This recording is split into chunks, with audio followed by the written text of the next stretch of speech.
ಕೇರಳದಲ್ಲಿ ಕಮಲವನ್ನ ಅರಳಿಸಬೇಕು ಅನ್ನುವಂಥದ್ದು ಮೋದಿಯವರ ಲೆಕ್ಕಾಚಾರವಾಗಿದೆ.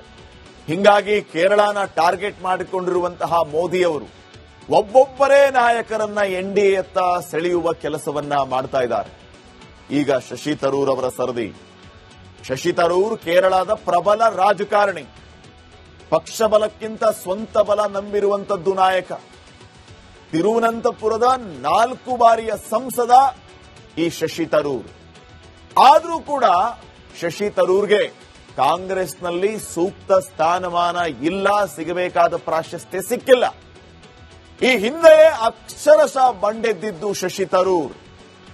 ಪ್ರಧಾನಿ ಮೋದಿಯವರ ಹಲವು ಯೋಜನೆಗಳನ್ನ ಹೊಗಳಿದ್ದೂ ಇದೆ ಶಶಿ ತರೂರ್. ಬಿಜೆಪಿಯ ಪರವಾಗಿ ಮಾತಾಡಿದ್ದಿದೆ ಶಶಿ ತರೂರ್ ಕೆಲವು ವಿಚಾರಗಳಲ್ಲಿ. ಈಗ G23 ನಾಯಕರಲ್ಲಿ ಶಶಿ ತರೂರ್ ಕೂಡ ಒಬ್ಬರು. ಅದೇ ರಾಹುಲ್ ಗಾಂಧಿ ನಾಯಕತ್ವಕ್ಕೆ ನೇರ ವಿರೋಧವನ್ನ ವ್ಯಕ್ತಪಡಿಸ್ತಾ ಇದೆ.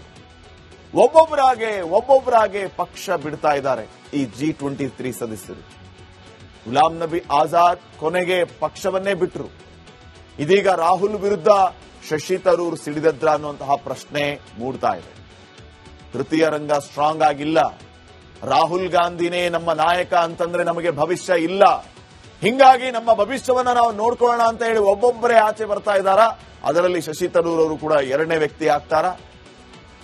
ಶಶಿ ತರೂರ್ಗೆ ಗಾಳ ಹಾಕಿತ್ತ ಕೇಸರಿ ಸೇನೆ ಈಗಲೂ ಕೂಡ ಪ್ರಯತ್ನ ಮಾಡ್ತಾ ಇದೆಯಾ? ಕಾಂಗ್ರೆಸ್ ಇಂದ ಆಚೆ ಬಂದ್ರೆ ನೇರವಾಗಿ ಬಿಜೆಪಿಗೆ ಹಾಕೊಂಡ್ಬಿಡೋದು. ಕೇರಳದಲ್ಲಿ ಶಶಿ ತರೂರ್ ನೇತೃತ್ವದಲ್ಲಿ ಪಕ್ಷ ಕಟ್ತಾರ. ಹಾಗಿದ್ರೆ ಪ್ರಧಾನಿ ಮೋದಿ ಅವರು ಅಲ್ಲಿ ರಾಜೀವ್ ಚಂದ್ರಶೇಖರ್ ಇದ್ದಾರೆ. ಶಶಿ ತರೂರ್ ಅವರನ್ನು ಕರ್ಕೊಂಡು ಬಂದು ಪಕ್ಷದ ಬಲವನ್ನ ಇಮ್ಮಡಿ ಮಾಡಿ ಕೇರಳದಲ್ಲಿ ಕಮಲ ಅರಳಿಸೋದಕ್ಕೆ ಯಶಸ್ವಿ ಆಗ್ತಾರಾ ಪ್ರಧಾನಿ ಮೋದಿ ಅವರು? ನೋಡೋಣ. ನೆಕ್ಸ್ಟ್, ಕೇರಳದಲ್ಲಿ ಕಮಲವನ್ನ ಅರಳಿಸಬೇಕು ಅನ್ನುವಂಥದ್ದು ಮೋದಿಯವರ ಲೆಕ್ಕಾಚಾರವಾಗಿದೆ. ಹಿಂಗಾಗಿ ಕೇರಳನ ಟಾರ್ಗೆಟ್ ಮಾಡಿಕೊಂಡಿರುವಂತಹ ಮೋದಿಯವರು ಒಬ್ಬೊಬ್ಬರೇ ನಾಯಕರನ್ನ ಎನ್ಡಿಎಯತ್ತ ಸೆಳೆಯುವ ಕೆಲಸವನ್ನ ಮಾಡ್ತಾ ಇದ್ದಾರೆ. ಈಗ ಶಶಿ ತರೂರ್ ಅವರ ಸರದಿ. ಶಶಿ ತರೂರ್ ಕೇರಳದ ಪ್ರಬಲ ರಾಜಕಾರಣಿ, ಪಕ್ಷ ಬಲಕ್ಕಿಂತ ಸ್ವಂತ ಬಲ ನಂಬಿರುವಂತದ್ದು ನಾಯಕ. ತಿರುವನಂತಪುರದ 4 ಬಾರಿಯ ಸಂಸದ ಈ ಶಶಿ ತರೂರ್. ಆದರೂ ಕೂಡ ಶಶಿ ತರೂರ್ಗೆ ಕಾಂಗ್ರೆಸ್ನಲ್ಲಿ ಸೂಕ್ತ ಸ್ಥಾನಮಾನ ಇಲ್ಲ, ಸಿಗಬೇಕಾದ ಪ್ರಾಶಸ್ತ್ಯ ಸಿಕ್ಕಿಲ್ಲ. ಈ ಹಿಂದೆ ಅಕ್ಷರಶಃ ಬಂಡೆದ್ದಿದ್ದು ಶಶಿ ತರೂರ್. ಪ್ರಧಾನಿ ಮೋದಿಯವರ ಹಲವು ಯೋಜನೆಗಳನ್ನ ಹೊಗಳಿದ್ದೂ ಇದೆ ಶಶಿ ತರೂರ್. ಬಿಜೆಪಿಯ ಪರವಾಗಿ ಮಾತಾಡಿದ್ದಿದೆ ಶಶಿ ತರೂರ್ ಕೆಲವು ವಿಚಾರಗಳಲ್ಲಿ. ಈಗ G23 ನಾಯಕರಲ್ಲಿ ಶಶಿ ತರೂರ್ ಕೂಡ ಒಬ್ಬರು. ಅದೇ ರಾಹುಲ್ ಗಾಂಧಿ ನಾಯಕತ್ವಕ್ಕೆ ನೇರ ವಿರೋಧವನ್ನ ವ್ಯಕ್ತಪಡಿಸ್ತಾ ಇದೆ. ಒಬ್ಬೊಬ್ಬರಾಗೆ ಪಕ್ಷ ಬಿಡ್ತಾ ಇದ್ದಾರೆ ಈ G23 ಸದಸ್ಯರು. ಗುಲಾಂ ನಬಿ ಆಜಾದ್ ಕೊನೆಗೆ ಪಕ್ಷವನ್ನೇ ಬಿಟ್ಟರು. ಇದೀಗ ರಾಹುಲ್ ವಿರುದ್ಧ ಶಶಿ ತರೂರ್ ಸಿಡಿದದ್ರ ಅನ್ನುವಂತಹ ಪ್ರಶ್ನೆ ಮೂಡ್ತಾ ಇದೆ. ತೃತೀಯ ರಂಗ ಸ್ಟ್ರಾಂಗ್ ಆಗಿಲ್ಲ. ರಾಹುಲ್ ಗಾಂಧಿನೇ ನಮ್ಮ ನಾಯಕ ಅಂತಂದ್ರೆ ನಮಗೆ ಭವಿಷ್ಯ ಇಲ್ಲ. ಹಿಂಗಾಗಿ ನಮ್ಮ ಭವಿಷ್ಯವನ್ನ ನಾವು ನೋಡ್ಕೊಳ್ಳೋಣ ಅಂತ ಹೇಳಿ ಒಬ್ಬೊಬ್ಬರೇ ಆಚೆ ಬರ್ತಾ ಇದ್ದಾರಾ? ಅದರಲ್ಲಿ ಶಶಿ ತರೂರ್ ಅವರು ಕೂಡ ಎರಡನೇ ವ್ಯಕ್ತಿ ಆಗ್ತಾರ. ಶಶಿ ತರೂರ್ಗೆ ಗಾಳ ಹಾಕಿತ್ತ ಕೇಸರಿ ಸೇನೆ ಈಗಲೂ ಕೂಡ ಪ್ರಯತ್ನ ಮಾಡ್ತಾ ಇದೆಯಾ? ಕಾಂಗ್ರೆಸ್ ಇಂದ ಆಚೆ ಬಂದ್ರೆ ನೇರವಾಗಿ ಬಿಜೆಪಿಗೆ ಹಾಕೊಂಡ್ಬಿಡೋದು. ಕೇರಳದಲ್ಲಿ ಶಶಿ ತರೂರ್ ನೇತೃತ್ವದಲ್ಲಿ ಪಕ್ಷ ಕಟ್ತಾರ. ಹಾಗಿದ್ರೆ ಪ್ರಧಾನಿ ಮೋದಿ ಅವರು ಅಲ್ಲಿ ರಾಜೀವ್ ಚಂದ್ರಶೇಖರ್ ಇದ್ದಾರೆ. ಶಶಿ ತರೂರ್ ಅವರನ್ನು ಕರ್ಕೊಂಡು ಬಂದು ಪಕ್ಷದ ಬಲವನ್ನ ಇಮ್ಮಡಿ ಮಾಡಿ ಕೇರಳದಲ್ಲಿ ಕಮಲ ಅರಳಿಸೋದಕ್ಕೆ ಯಶಸ್ವಿ ಆಗ್ತಾರಾ ಪ್ರಧಾನಿ ಮೋದಿ ಅವರು? ನೋಡೋಣ. ನೆಕ್ಸ್ಟ್, ಕೇರಳದಲ್ಲಿ ಕಮಲವನ್ನ ಅರಳಿಸಬೇಕು ಅನ್ನುವಂಥದ್ದು ಮೋದಿಯವರ ಲೆಕ್ಕಾಚಾರವಾಗಿದೆ. ಹಿಂಗಾಗಿ ಕೇರಳನ ಟಾರ್ಗೆಟ್ ಮಾಡಿಕೊಂಡಿರುವಂತಹ ಮೋದಿಯವರು ಒಬ್ಬೊಬ್ಬರೇ ನಾಯಕರನ್ನ ಎನ್ಡಿಎಯತ್ತ ಸೆಳೆಯುವ ಕೆಲಸವನ್ನ ಮಾಡ್ತಾ ಇದ್ದಾರೆ. ಈಗ ಶಶಿ ತರೂರ್ ಅವರ ಸರದಿ. ಶಶಿ ತರೂರ್ ಕೇರಳದ ಪ್ರಬಲ ರಾಜಕಾರಣಿ, ಪಕ್ಷ ಬಲಕ್ಕಿಂತ ಸ್ವಂತ ಬಲ ನಂಬಿರುವಂತದ್ದು ನಾಯಕ. ತಿರುವನಂತಪುರದ 4 ಬಾರಿಯ ಸಂಸದ ಈ ಶಶಿ ತರೂರ್. ಆದರೂ ಕೂಡ ಶಶಿ ತರೂರ್ಗೆ ಕಾಂಗ್ರೆಸ್ನಲ್ಲಿ ಸೂಕ್ತ ಸ್ಥಾನಮಾನ ಇಲ್ಲ, ಸಿಗಬೇಕಾದ ಪ್ರಾಶಸ್ತ್ಯ ಸಿಕ್ಕಿಲ್ಲ. ಈ ಹಿಂದೆ ಅಕ್ಷರಶಃ ಬಂಡೆದ್ದಿದ್ದು ಶಶಿ ತರೂರ್. ಪ್ರಧಾನಿ ಮೋದಿಯವರ ಹಲವು ಯೋಜನೆಗಳನ್ನ ಹೊಗಳಿದ್ದೂ ಇದೆ ಶಶಿ ತರೂರ್. ಬಿಜೆಪಿಯ ಪರವಾಗಿ ಮಾತಾಡಿದ್ದಿದೆ ಶಶಿ ತರೂರ್ ಕೆಲವು ವಿಚಾರಗಳಲ್ಲಿ. ಈಗ G23 ನಾಯಕರಲ್ಲಿ ಶಶಿ ತರೂರ್ ಕೂಡ ಒಬ್ಬರು. ಅದೇ ರಾಹುಲ್ ಗಾಂಧಿ ನಾಯಕತ್ವಕ್ಕೆ ನೇರಾನೇರ ವಿರೋಧವನ್ನ ವ್ಯಕ್ತಪಡಿಸ್ತಾ ಇದ್ದಾರೆ.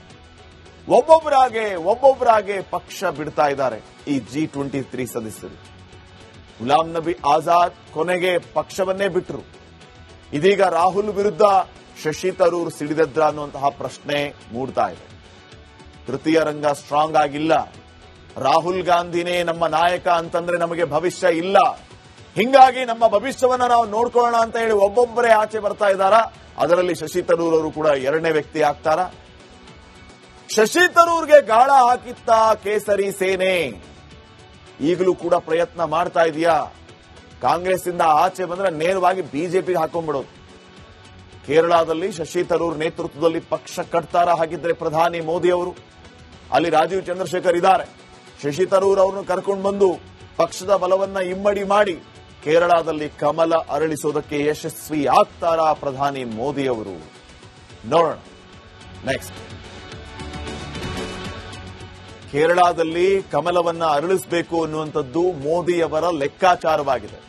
ಹಿಂಗಾಗಿ ಕೇರಳನ ಟಾರ್ಗೆಟ್ ಮಾಡಿಕೊಂಡಿರುವಂತಹ ಮೋದಿಯವರು ಒಬ್ಬೊಬ್ಬರೇ ನಾಯಕರನ್ನ ಎನ್ಡಿಎಯತ್ತ ಸೆಳೆಯುವ ಕೆಲಸವನ್ನ ಮಾಡ್ತಾ ಇದ್ದಾರೆ. ಈಗ ಶಶಿ ತರೂರ್ ಅವರ ಸರದಿ. ಶಶಿ ತರೂರ್ ಕೇರಳದ ಪ್ರಬಲ ರಾಜಕಾರಣಿ. ಪಕ್ಷ ಬಲಕ್ಕಿಂತ ಸ್ವಂತ ಬಲ ನಂಬಿರುವಂತದ್ದು ನಾಯಕ. ತಿರುವನಂತಪುರದ 4 ಬಾರಿಯ ಸಂಸದ ಈ ಶಶಿ ತರೂರ್. ಆದ್ರೂ ಕೂಡ ಶಶಿ ತರೂರ್ಗೆ ಕಾಂಗ್ರೆಸ್ನಲ್ಲಿ ಸೂಕ್ತ ಸ್ಥಾನಮಾನ ಇಲ್ಲ, ಸಿಗಬೇಕಾದ ಪ್ರಾಶಸ್ತ್ಯ ಸಿಕ್ಕಿಲ್ಲ. ಈ ಹಿಂದೆಯೇ ಅಕ್ಷರಶಃ ಬಂಡೆದ್ದಿದ್ದು ಶಶಿ ತರೂರ್. ಪ್ರಧಾನಿ ಮೋದಿಯವರ ಹಲವು ಯೋಜನೆಗಳನ್ನ ಹೊಗಳಿದ್ದೂ ಇದೆ ಶಶಿ ತರೂರ್. ಬಿಜೆಪಿಯ ಪರವಾಗಿ ಮಾತಾಡಿದ್ದಿದೆ ಶಶಿ ತರೂರ್ ಕೆಲವು ವಿಚಾರಗಳಲ್ಲಿ. ಈಗ G23 ನಾಯಕರಲ್ಲಿ ಶಶಿ ತರೂರ್ ಕೂಡ ಒಬ್ಬರು. ಅದೇ ರಾಹುಲ್ ಗಾಂಧಿ ನಾಯಕತ್ವಕ್ಕೆ ನೇರಾನೇರ ವಿರೋಧವನ್ನ ವ್ಯಕ್ತಪಡಿಸ್ತಾ ಇದ್ದಾರೆ. ಒಬ್ಬೊಬ್ಬರಾಗೆ ಪಕ್ಷ ಬಿಡ್ತಾ ಇದ್ದಾರೆ ಈ G23 ಸದಸ್ಯರು. ಗುಲಾಂ ನಬಿ ಆಜಾದ್ ಕೊನೆಗೆ ಪಕ್ಷವನ್ನೇ ಬಿಟ್ಟರು. ಇದೀಗ ರಾಹುಲ್ ವಿರುದ್ಧ ಶಶಿ ತರೂರ್ ಸಿಡಿದದ್ರ ಅನ್ನುವಂತಹ ಪ್ರಶ್ನೆ ಮೂಡ್ತಾ ಇದೆ. ತೃತೀಯ ರಂಗ ಸ್ಟ್ರಾಂಗ್ ಆಗಿಲ್ಲ. ರಾಹುಲ್ ಗಾಂಧಿನೇ ನಮ್ಮ ನಾಯಕ ಅಂತಂದ್ರೆ ನಮಗೆ ಭವಿಷ್ಯ ಇಲ್ಲ. ಹಿಂಗಾಗಿ ನಮ್ಮ ಭವಿಷ್ಯವನ್ನ ನಾವು ನೋಡ್ಕೊಳ್ಳೋಣ ಅಂತ ಹೇಳಿ ಒಬ್ಬೊಬ್ಬರೇ ಆಚೆ ಬರ್ತಾ ಇದ್ದಾರಾ? ಅದರಲ್ಲಿ ಶಶಿ ತರೂರ್ ಅವರು ಕೂಡ ಎರಡನೇ ವ್ಯಕ್ತಿ ಆಗ್ತಾರ. ಶಶಿ ತರೂರ್ಗೆ ಗಾಳ ಹಾಕಿತ್ತ ಕೇಸರಿ ಸೇನೆ ಈಗಲೂ ಕೂಡ ಪ್ರಯತ್ನ ಮಾಡ್ತಾ ಇದೆಯಾ? ಕಾಂಗ್ರೆಸ್ ಇಂದ ಆಚೆ ಬಂದ್ರೆ ನೇರವಾಗಿ ಬಿಜೆಪಿಗೆ ಹಾಕೊಂಡ್ಬಿಡೋದು. ಕೇರಳದಲ್ಲಿ ಶಶಿ ತರೂರ್ ನೇತೃತ್ವದಲ್ಲಿ ಪಕ್ಷ ಕಟ್ತಾರ. ಹಾಗಿದ್ರೆ ಪ್ರಧಾನಿ ಮೋದಿ ಅವರು ಅಲ್ಲಿ ರಾಜೀವ್ ಚಂದ್ರಶೇಖರ್ ಇದ್ದಾರೆ. ಶಶಿ ತರೂರ್ ಅವರನ್ನು ಕರ್ಕೊಂಡು ಬಂದು ಪಕ್ಷದ ಬಲವನ್ನ ಇಮ್ಮಡಿ ಮಾಡಿ ಕೇರಳದಲ್ಲಿ ಕಮಲ ಅರಳಿಸೋದಕ್ಕೆ ಯಶಸ್ವಿ ಆಗ್ತಾರಾ ಪ್ರಧಾನಿ ಮೋದಿ ಅವರು? ನೋಡೋಣ. ನೆಕ್ಸ್ಟ್,